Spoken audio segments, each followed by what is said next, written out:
अमेरिकी उपराष्ट्रपति ने पीएम मोदी को दे दी खतरनाक खुफिया जानकारी, जिसके ठीक बाद हो गया सीज फायर। तो वहीं दूसरी तरफ रूस यूक्रेन युद्ध के बीच आ गया तुर्की। 39 महीने बाद लौटेगी शांति। जहां एक तरफ ये सब कुछ चल रहा है, तो वहीं दूसरी तरफ अफगानिस्तान ने शहबाज मुनीर को दिखा दिया आईना, खोल दी सारी पोल। जियोपॉलिटिक्स में बहुत कुछ चल रहा है, जानने को मिलेगा बहुत कुछ। आइए जानते हैं इन खबरों को विस्तार से।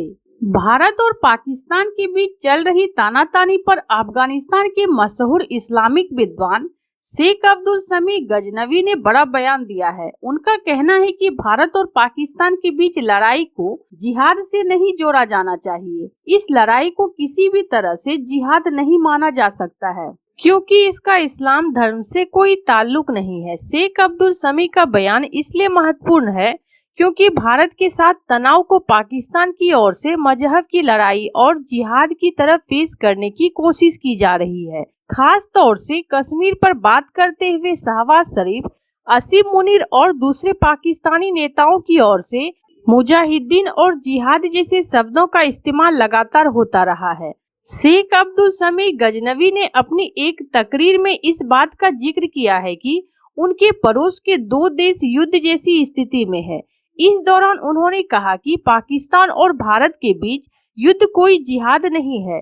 इस्लाम में जिहाद के कुछ नियम तय किए गए हैं। ये नियम साफ बताते हैं कि जिहाद कब, क्यों और कैसे किया जाना चाहिए। जिहाद में साफ है कि ये अल्लाह के रास्ते में मजहब के लिए होता है, ना कि राजनीतिक कारणों में ये होता है। शेख समी ने आगे कहा, जिहाद के लिए इस्लामी नियमों और इरादों का पालन करना जरूरी है। अगर किसी लड़ाई में ऐसा नहीं हो रहा है तो फिर उसे लिहाज से नहीं जोड़ा जाना चाहिए। पाकिस्तान और भारत जैसे दो परमाणु शक्ति संपन्न देशों के बीच युद्ध भी इन शर्तों को पूरा नहीं करते हैं। इन देशों के बीच लड़ाई के साफ तौर पर राजनीतिक और राष्ट्रीय कारण है, न कि धार्मिक वजह है।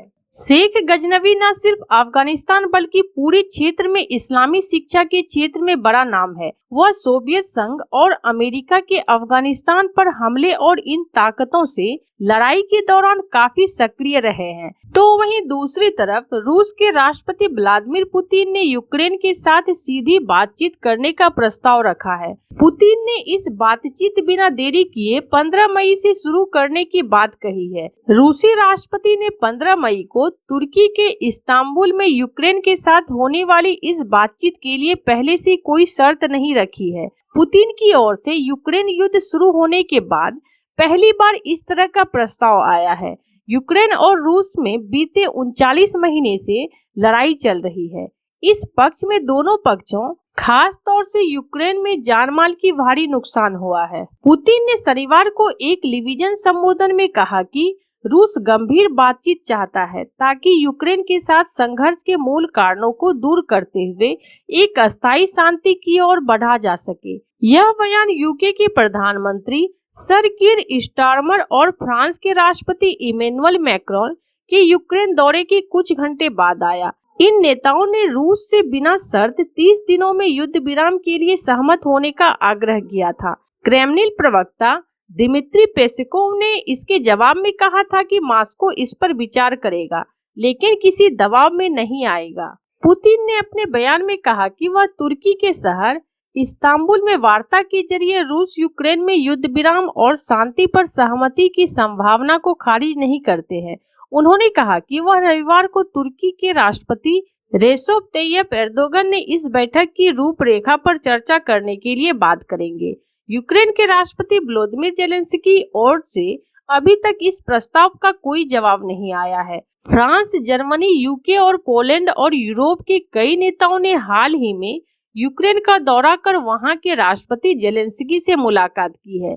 इन नेताओं ने रूस को चेतावनी दी कि अगर वो 30 दिन के लिए लड़ाई नहीं रोकता है तो उस पर और भी पाबंदियां लगाई जाएगी। यूके के प्रधानमंत्री ने कहा कि अमेरिका के राष्ट्रपति ने भी कहा है कि रूस को लड़ाई रोकनी चाहिए। इस पर रूस ने कहा है कि उस पर दबाव डालने की रणनीति से किसी को कुछ हासिल नहीं होगा। यूरोपीय नेताओं को दबाव न डालने की बात कहते हुए कड़ा संदेश देने के बाद पुतिन ने अपने रुख में बदलाव लाते हुए बातचीत का प्रस्ताव दिया है। पुतिन पहले भी कह चुके हैं कि वो शांति चाहते हैं, लेकिन यूक्रेन को हथियार मिल रहे हैं और वो युद्ध आगे बढ़ा रहा है। पुतिन का कहना है कि अस्थायी शांति के लिए युद्ध के मूल कारणों पर चर्चा जरूरी है। जहां एक तरफ ये सब कुछ चल रहा है, तो वहीं दूसरी तरफ भारत के हमला से नूर खान एयरबेस को तबाह होने के बाद पाकिस्तान बुरी तरह से डर गया था। पाकिस्तान के एयर डिफेंस सिस्टम ध्वस्त हो गए थे और वो भारतीय मिसाइलों को इंटरसेप्ट करने में बुरी तरह से नाकाम साबित हो रहे थे। जबकि उस वक्त तक भारत ने अपने काफी कम तबाही मचाने वाले हथियारों का ही इस्तेमाल किया था। ऐसा लग रहा था कि भारत अगले कुछ घंटे में पाकिस्तान के तमाम सैन्य ठिकानों, हथियार भंडार को तबाह करने वाला है। इसी बीच अमेरिका के उपराष्ट्रपति जेडी वेंस भारतीय प्रधानमंत्री नरेंद्र मोदी को फोन करते हैं और उसके बाद सीज फायर का ऐलान हो जाता है। आखिर टेलीफोन पर जेडी वेंस ने प्रधानमंत्री मोदी को क्या कहा था? ऐसी क्या खतरनाक खुफिया जानकारी थी जिसे जानने के बाद भारत सीज फायर के लिए तैयार होता है? CNN ने अमेरिकी अधिकारियों के हवाले इसका खुलासा किया है। CNN की रिपोर्ट के मुताबिक अमेरिका के पास कुछ ऐसे खुफिया जानकारी मिले थे जो काफी खतरनाक थे। ये जानकारी इतनी संवेदनशील थी, डोनाल्ड ट्रंप प्रशासन जिसके ठीक एक दिन पहले कह दिया था कि उसे इस युद्ध से कोई मतलब नहीं है, उसे अचानक बीच में आना पड़ा और सीज फायर के लिए भारत से बात करना पड़ा। CNN के मुताबिक अमेरिकी खुफिया एजेंसी को आशंका थी कि भारत और पाकिस्तान के बीच स्थिति नियंत्रण से बाहर जा सकती है। संभावित तौर पर एक परमाणु युद्ध की आशंका तक पहुंच सकती थी। कुछ रिपोर्ट के मुताबिक अमेरिका के 3 अधिकारी लगातार भारत पाकिस्तान युद्ध पर नजर बनाए रखे हुए थे। इनमें अमेरिका के उपराष्ट्रपति जेडी वेंस, विदेश मंत्री मार्को रूबियो जो अभी नेशनल सिक्योरिटी एडवाइजर भी हैं, और white house chief of staff sushi vice. ये लगातार हर स्थिति की जानकारी ले रहे थे, लेकिन जैसे ही इनके पास खतरनाक खुफिया जानकारी पहुंची, उन्होंने फौरन संघर्ष को रोकने के लिए भूमिका निभानी शुरू कर दी। अधिकारियों ने वो खुफिया जानकारी का खुलासा करने से इनकार कर दिया। कुछ रिपोर्ट के मुताबिक नूर खान एयरबेस के तबाह होने के बाद पाकिस्तान बहुत ज्यादा डर गया था और उसे लग रहा था अब भारत उसके हाई वैल्यू टारगेट पर हमला करने वाला है। नूर खान एयरबेस पाकिस्तानी एयरफोर्स का सबसे संवेदनशील एयरबेस है और भारत ने यहाँ पर डीप स्ट्राइक किए थे।